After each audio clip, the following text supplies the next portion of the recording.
오늘 사실 영상을 만들 만큼의 정보들은 나와 있지 않습니다. 그런데 이 약간의 정보 외에 꽤 재미있는 차트 분석이 있어가지고 보여드리고 싶어가지고 가져가 봤습니다.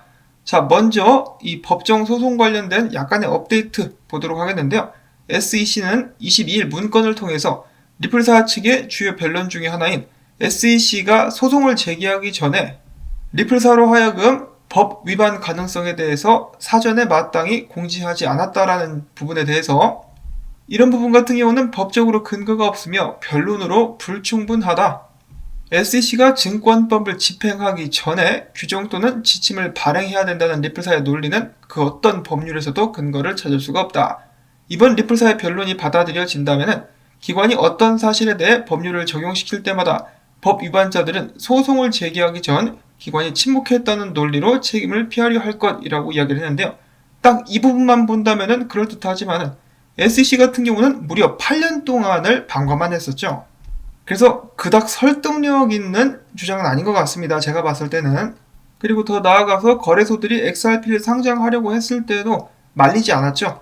XRP가 만약에 정말 증권이라면 SEC 같은 경우는 그들의 눈앞에서 불법이 일어나고 있는데도 그것을 묵인했으며 이것이 불법인지 묻는 사람들에게조차 제대로 된 답을 하지 않았었는데 이제 와서 불법이라고 소송을 걸었다라는 것이죠. 이것은 일단 변명으로밖에 들리지 않는데 판사가 알아서 판단을 하지 않을까 싶습니다. 자, 그 다음에 SEC는 최근에 또 이렇게 불평을 했다라고 합니다. 리플사가 법정 관련된 서류를 지나치게 요구하면서 우리 SEC를 괴롭히고 있다. 자, 얼마 전에 법원에서는 리플사의 요청에 따라 SEC가 전에 비트코인, 이더리움, XRP에 대해서 회의했었던 이메일 등 모든 내용들을 리플사 측에 공개하라고 명령한 바가 있습니다. 이에 대해서 SEC는 리플사는 그들에게 허락된 것 이상으로 정보를 요구하고 있다면서 특정 자료 및 정보를 리플사에게 공개하는 것을 거부하고 있다고 합니다. SEC는 주장하기를 리플사가 SEC 직원들이 사용하는 개인적인 장비들, 구체적으로 어떤 장비들인지 나와 있진 않은데요. 개인 컴퓨터도 여기에 포함될 수도 있지 않을까라는 생각도 해보는데 아무튼 이런 정보를 주기 싫다라고 이야기를 하고 있는 것이죠. 그리고 리플사 같은 경우는 SEC와 이야기를 했었던 19개 업체에 관련된 서류만 요구했는데 이제는 20번째 업체에 관련된 서류도 요구하고 있다고 하면서 리플사의 요구에 대해서 강한 불만을 표시하고 있다고 합니다. 해당 논쟁에 대한 정리 및 결정은 마찬가지로 법원에서 판사가 하게 될 것이라고 하네요. 이 기사 제목을 기자가 뽑긴 했지만은 재밌죠. SEC가 괴롭힘 당하고 있다라고 하소연을 한다. 항상 암호화폐에 관련해가지고는 남을 때려잡기만 했었던 SEC가 어쩌면 정말 난감한 상황에 봉착한 것은 아닌가라는 생각도 해보고요. 다가오는 4월 30일 여러 안건에 대해서 판사는 어떤 결정들을 내리게 될지 기대를 한번 해보도록 하겠습니다. 다음으로는 짧게 SEC 내부 인사 절차 잠깐 보도록 하겠습니다. SEC에서 알렉스 오를 새로운 집행부 책임자로 임명을 하게 되었다고 하는데요.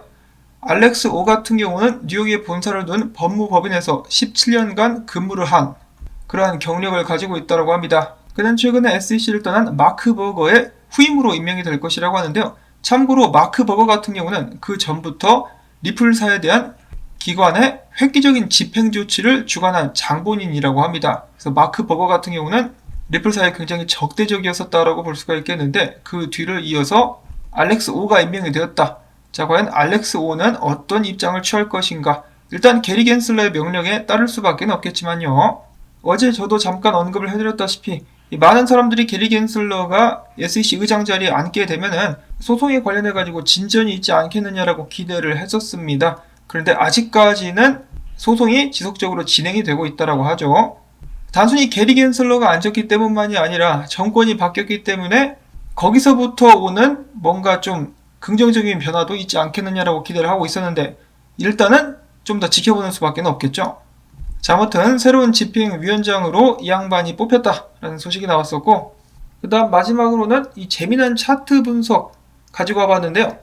XRP 주봉 차트입니다. 근데 XRP 주봉 차트가 도지코인 차트랑 똑같다. 이것은 뭐 웃어야 될지 울어야 될지 모르는 그런 상황이라고 볼 수가 있겠는데 딱 보시기에도 굉장히 비슷하죠. 아래가 XRP 차트, 위가 도지코인 차트입니다. 거의 판박이에요.